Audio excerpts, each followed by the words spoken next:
सिर्फ हमारी आंखों से आंसू ही नहीं निकल रहे हैं, बाकी अंदर से हम बहुत दुखी है।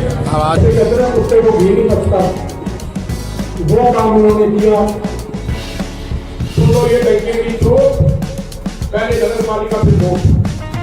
अकेला चला बाहर नहीं हो सकता, पावर भी है।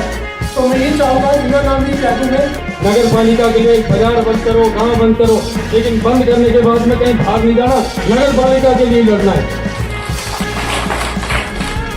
अलवर जिले के मुबारकपुर नगर पालिका, जिसको 1 वर्ष पूर्व ग्राम पंचायत से नगर पालिका निर्मित राज्य सरकार द्वारा किया गया था तथा नगर पालिका के तहत कार्य भी पूर्ण रूप से सुचारू हो चुके थे, लेकिन राज्य सरकार ने मुबारकपुर की जनता के साथ सौतेला व्यवहार करते हुए पालिका को कैंसिल कर वापस ग्राम पंचायत कर दिया है। नगर पालिका अध्यक्ष भूपेंद्र सिंह ने केंद्रीय मंत्री भूपेंद्र यादव व कैबिनेट मंत्री संजय शर्मा पर आरोप लगाया कि दोनों का नगर पालिका को कैंसिल करने में हाथ है, जिसके चलते आज सर्व समाज के सैकड़ों लोगों ने आक्रोश रैली का आयोजन किया, जिसमें आगामी नगर पालिका को यथावत स्थिति में रखने के लिए 11 मेंबरी कमेटी बनाई गई, जो आगे रैली, धरना प्रदर्शन, भूख हड़ताल या रोड जाम करना आदि पर रणनीति बनाएगी। नगर पालिका अध्यक्ष भूपेंद्र सिंह ने सभी से संगठन मजबूत रखने की अपील की। सिंह ने कहा कि यदि आगे चुनावों में वोट के लिए पार्टियां आएगी तो यही नारा लगेगा, सुन लो डंके की चोट, पहले नगर पालिका फिर वोट। यह लड़ाई किसी एक आदमी, एक घर या एक वर्ग की नहीं है, बल्कि पूरे नगर पालिका क्षेत्र की है। इस आंदोलन को कामयाबी जरूर मिलेगी, बस एकजुट होकर आगे बढ़ने की जरूरत है। आपको एक विशेष शौक है इस ग्राम को विकास की राह पर दौड़ाने का, और इस बात को लेकर मैं आज इनके सामने कह दूं, कई बार डिस्कस या यूं कह लीजिए कि बहस भी हो जाती है। आज भी आप उनके चेहरे पर वो रीढ़ की कमर का जो दर्द है वो देख रहे हैं। और दोपहर से मैं देख रहा हूँ, मैंने कहा बाबा आपने मीटिंग नहीं बुलानी थी, तो कहते हैं कि वो नौजवान आए थे। हालांकि इस मीटिंग की जो नींव है वो नौजवान है, वरना ये मीटिंग होनी भी नहीं थी, और मैं भी नहीं चाहता था कि मीटिंग हो। मैं भी चाहता हूँ कि मेरे फादर साहब रेस्ट करें, आराम करें, और हर बच्चा चाहेगा कि मेरे फादर लॉन्ग लाइफ जिए और मेरे सिर पे एक छाया बनी रहे। लेकिन कभी कभी जब मैं इनसे डिस्कस करता हूँ, हो सकता है उनसे मैं बहस जीत भी जाता हूँ, लेकिन जब मैं बाद में देखता हूँ कि लॉन्ग टर्म उसके जो नतीजे है ना, वो मैं गलत साबित होता हूँ और ये सही साबित होते हैं कि वो ना करते तो ये ना होता। फायदा पर्सनल नहीं होता, फायदा गांव का होता है। लेकिन मैं कहता हूँ पापा जी आपने उसको नाराज कर दिया बिना वजह। कहते बेटा जब तक मैं जिंदा हूँ गांव के रास्ते सकड़े नहीं होने दूंगा, जोड़े रहेंगे। मैं पापा आपके पास जोड़ना आएगा, मैं तो पापा आपके पास जोड़ना आएगा, वो सब नहीं करते। फिर कहते मेरा काम है, मेरा काम करना, मैं अपना काम करूंगा, मुझे कहानी सुनाई दो। कहते हैं एक बार एक जंगल में आग लगी, जंगल में आग लग गई तो सारे जानवर भयभीत होकर एक कोने में भाग गए और एक नदी के किनारे जाके खड़े हो गए। और क्या देखते हैं कि एक चिड़िया आती है, नदी में चोच में पानी भरती है और जाके जंगल की उस आग पे डालती है। सारे जानवर उस पर हंसते हैं, ताने कसते हैं, तू पागल हो गई है, आग की लपटों में घिर जाएगी, तेरे पंख जल जाएंगे, गिर जाएगी उस आग में। पर सुन मेरी बात, तेरी एक बूंद पानी तो उस आग तक पहुंचती भी नहीं, रास्ते में चल के स्वाह हो जाती है। तो उस चिड़िया ने बड़ा सुंदर जवाब दिया, ये पापा ने बताया मुझे। कहते हैं जब इस जंगल की आग का इतिहास लिखा जाएगा ना, तो मेरा नाम आग बुझाने वालों में आएगा, लगाने वालों में नहीं। होगी ना तो दुनिया याद करेगी, अरे सरपंच था वो चाहे दुनिया में नाराज कर देता था, और उससे समय नहीं होने देता था। मैं ऐसे ऐसे आदमियों का नाम भी ले सकता हूँ जिनके घर के सामने सफाई करने से वो लोग नाराज हुए इनसे और उनको वोट भी नहीं दी, और उनके घर के आगे सफाई कर रहे हैं। मकसद क्या, सफाई होनी चाहिए। मैंने कहा पापा उसके घर के आगे आप सफाई कर रहे हैं, वो बंदा आपसे नाराज हो रहा है, ऐसी कौन सी सफाई है? कहते तेरा मकसद वोट है, मेरा मकसद सफाई है। तेरा मकसद वोट है, तू राजनेता में हूँ, राजनीति क्यों करता है? तो मुझे कई बार समझाया गया, कई बार टोका गया। मेरी मदर भी इसमें इन्वॉल्व हो जाते हैं, मेरा साथ देते हैं पूरा वो। लेकिन कभी भी मैं सोचता हूँ कि अब मेरे फादर साहब राजनीति में इंटरेस्टेड है, अगर ये घर बैठ जाएंगे तो हो सकता है कि ये बैठ जाए। तो जब तक ये एक्टिव है, और गांव वालों का ये विकास ही तो कर रहे हैं। गांव वाले ठीक है, दुनिया नाराज होती है, मोदी को दुनिया गाली देती है, ऐसी बात नहीं है। और गुरु नानक साहब को पत्थर मारे, मोहम्मद साहब के भी दांत टूट गए थे लड़ाई में, श्री कृष्ण जी को भी चक्र रखना पड़ा, श्री रामचंद्र को धनुष रखना पड़ा। क्यों? कोई लोग खिलाफ थे तभी तो। वरना शस्त्र धारण करने की आवश्यकता क्या थी पैगंबरों को? जब दुनिया ने पैगंबरों को नहीं छोड़ा तो हम किस खेल की बोली है? तो हम बुराई की तरफ ना देखें, जो लोग नेगेटिव बोलते हैं उस पर ध्यान ना दें। अगर गलत काम करवाने आओगे, गलत साइन करवाने आओगे और फिर आप उम्मीद करोगे कि सरपंच साहब स्माइल करके साइन कर दें, तो ये काम वो भी नहीं करते। और मैं चाहता हूँ करना भी नहीं चाहिए किसी भी राजनेता को। गलत को गलत कहा जाए तो बुराई क्या है? कहते हैं फूल को फूल कहना अच्छी बात है, पर कांटे को कांटा कहना बुरी बात नहीं है, कह दो। ये भी हिम्मत सबके पास नहीं होती। माफी चाहूंगा, सुबह जो आदमी घर पे आए थे, मेरी नॉलेज में नहीं है, मैं ड्यूटी था, लेकिन आज उनमें से मुझे एक भी माइक पकड़ा रहा हूँ, नहीं पकड़ रहा, पता नहीं वो क्या कौन थे। मतलब थोड़ी हिम्मत बढ़ाओ। ये किसी पार्टी विशेष की मीटिंग नहीं है, हमारे गांव की है। जैसे चाचा जी ने कहा था कि हमारी आने वाली पीढ़ियां गाली देगी हमको कि उस वक्त आपने बोला होगा, उस वक्त आपने एक पसीना अपना दिया होगा इस मीटिंग में, तो आज हमको ये आंसू ना बहते हमारे। आसपास की जब ग्राम पंचायत नगर पालिका जब तरक्की करेंगी ना, तब हमारे बच्चे कहेंगे हम क्यों पीछे है। हाँ, अगर सभी कैंसिल हो जाती तो ठीक है, फिर से आदमी खुद को पीछे महसूस ना करता। जब नगांव में नगर पालिका बन चुकी है, काम होगा, जब रामगढ़ में काम होगा, बहादुरगढ़ चिरानी साइड में काम होगा। हमारा गांव इतना बड़ा होते हुए भी, इतनी बड़ी आबादी लेते हुए भी अगर नगर पालिका को नहीं एक्सेप्ट कर पा रहा, तो कहीं ना कहीं दोष हम सब का एक आदमी नहीं रख पाएगा। कि जैसे फादर साहब बोल रहे थे कि ऐसी कौन सा विकास कर लेंगे वो ग्राम पंचायत में, अगर करना होता तो अब तक 20 साल से कर ही रहा होगा, क्यों नहीं हुआ अब तक विकास। और अगर आप ग्राम पंचायत में ऐसा विकास करेंगे, मेरे सामने बच्चा बैठा है मायूस, जिसकी नौकरी चली गई और इतने उत्साह से काम करता था। मेरे फादर ने ज्यादा सेकंड देखा था मैंने उसको, अपनी ड्यूटी में टाइम पे आना, टाइम पे जाना, 24 घंटे पंचायत खुलना, किसी आदमी कोई साइन कोई फॉर्म कुछ है तो आप वहां पहुंचो, वोट करने से सब काम हो जाता था, 1 घंटे में काम हो रहा था। और सच बताऊं, जब जुबेर जी ने हमको नगर पालिका दी थी, मुझे नहीं पता था कि इतनी बड़ी सौगात दे दी है। सच पूछो, नहीं पता था मुझे कि ऐसे प्रोजेक्ट ऐसे काम होंगे। मुझे लगा ठप्पा लगा दिया, जैसे कोई कच्चे घर के बाहर में तख्ती टांग जाए, पक्का घर, बस एक तख्ती टांग दी नगर पालिका, बाकी कुछ नहीं होना।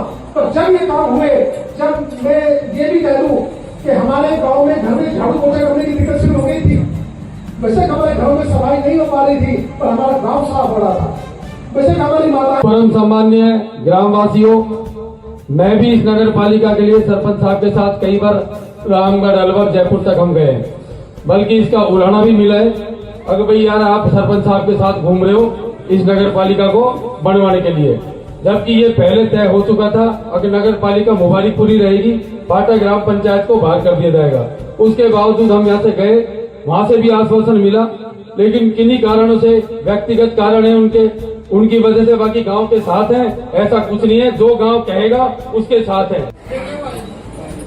जैसा कि आप सभी को मालूम है, पिछले वर्ष अगस्त में पूर्ववर्ती सरकार ने यहां पर नगर पालिका बनाई थी और आज अगस्त में 1 वर्ष पूर्ण हुआ है और वो नगर पालिका को जो मौजूदा सरकार है उसने उसको समाप्त कर दिया है और वो भी पूरे राजस्थान में मात्र 1 नगर पालिका जिसको समाप्त किया गया है। मैं गांव वालों से ये कहना चाहता हूं कि यदि आप लोग ग्राम पंचायत में राजी हो तो मुझे भी कोई एतराज नहीं है, मैं भी गांव का निवासी हूं, मैं भी ग्राम पंचायत से आपसे सहमत हूं। यदि आप नगर पालिका में सहमत हो तो मैं नगर पालिका में भी सहमत हूं। मुझे कोई ऐसी वो नहीं है कि मैं जरूरी कहूं कि आप नगर पालिका ही बढ़ाओ। हमारे माननीय भूपेंद्र यादव जी, हमने उनको पेड़ लगाया था कि छाया देंगे, लेकिन भूपेंद्र यादव जी ने भी हमारी मुबारकपुर की जड़ काटी है। ये मैं आपको चिपका रहा हूं क्योंकि मैं पार्लियामेंट में गया था, भूपेंद्र यादव जी से मेरी डायरेक्ट बात हुई उनके चैम्बर में, वहां ही उनका नेगेटिव जवाब था। तो इसको गिराने में खास तौर से संजय शर्मा मंत्री राजस्थान सरकार और भूपेंद्र यादव मंत्री भारत सरकार, इन 2 आदमियों की दूसरा को हेल्प करने वाले माननीय इंद्रजीत सिंह जी, इन 3 आदमियों ने जो है हमारे यहाँ पर इस नगर पालिका को बिल्कुल डिजोल्व किया है। मैं ये कहना चाहता हूँ जनता से या तो ये हमारी नगर पालिका आने वाले चुनाव का दोबारा बहाल करें, अन्यथा गांव वालों के पास तो एक वोट ही होती है, उस वोट का उपयोग करके और बता दें कि मुबारकपुर में कोई चीज है और बाहर बैनर लगवा दें, सुन लो ये टंके की चोट, पहले नगर पालिका फिर वोट। ऐसा मैं आपको,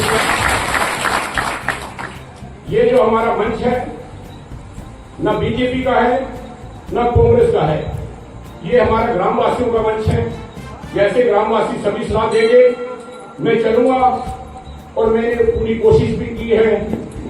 देखो ऐसा है, काम करते हुए गलतियां भी हो जाती हैं, कोई बात नहीं।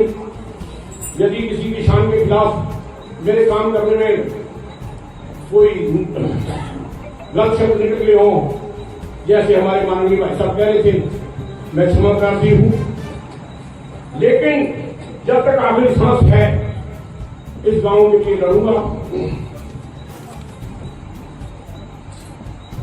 तन मन लगाकर लड़ूंगा। ऐसा मैं आपको क्वेश्चन हुआ था, ठीक है, और इंद्रजीत सिंह जी ने या कुछ लोगों ने मिलके, सरकारें आती रहती हैं जाती रहती हैं, उन्होंने एक गलत फायदा उठा के सरकार का हमारे गांव का डिमोशन करा है और हम चेयरमैन साहब के और पूरे गांव के साथ हैं। जैसा काम करेगा नगर पालिका वैसे वापस होनी चाहिए। सिंह जी पाटा जैसे मैन आदमी है, जैसे कहते हैं कुत्ते को घी नहीं पचता, वो काम उन्होंने किया। और वो काम भी ऐसा किया कि अगर कोई विकास का काम अगर आज तक वो जिला अध्यक्ष रहा, सीधे सीधे उनसे बातें करना चाहूंगा मैं, और मैं उनसे सीधा भी कही भी है, अगर उनको मुबारकपुर का विकास 10 साल कुछ टाइम वो जिला अध्यक्ष रहे, अपने इलाके के लिए उन्होंने क्या किया, मुबारकपुर के लिए खास करके पाटा के लिए उन्होंने क्या दिया। अगर कांग्रेस सरकार ने मुबारकपुर को गिफ्ट के रूप में नगर पालिका दे दी, अगर उनको तकलीफ हो रही थी तो पाटा कटवा देता। और नगर पालिका का गठन किया गया गत सरकार द्वारा, जो बहुत ही अच्छा उपराला था,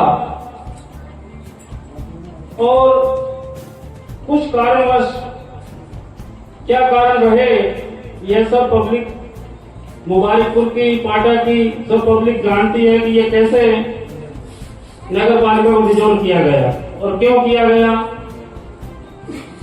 कुछ हमारे नेतागण कोई भी थे, उन्होंने इस नगर पालिका को डिजोल्व करवाया अपने स्वार्थ के लिए कि नगर पालिका बनने से पता नहीं क्या नुकसान हो जाएगा पाटा पंचायत को और क्या प्रॉफिट हो जाएगा मुबारकपुर पंचायत को, जबकि नगर पालिका क्षेत्र में पाटा पंचायत पूरी इन्वॉल्व की गई। मेरा नाम राकेश कुमार गर्ग है और मैं अग्रवाल समाज मुबारकपुर का अध्यक्ष हूँ। पूरे राजस्थान में एक सबसे कमजोर, सबसे मतलब दिक्कत हमारी ही नगर पालिका से हुई। और भी कोई अगर कैंसिल हुई हो तो उसे बताएं हमें। एक हमारी नगर पालिका हमसे छीन ली गई, बड़ी मुश्किल से हमें एक सौगात मिली थी और वो हमसे छीन ली गई। कुछ तो थोड़ी सी हम तरक्की करने के अधिकारी हैं, ऐसा तो नहीं कि हमें बिल्कुल ही वो ग्रामीण स्तर पे पटक दिया जाए। हम भी कुछ तरक्की करने के अधिकारी हैं। जो नगर पालिका से हमें कुछ तरक्की मिलती वो हमसे छीन ली गई, बर्दाश्त नहीं हुई किसी को।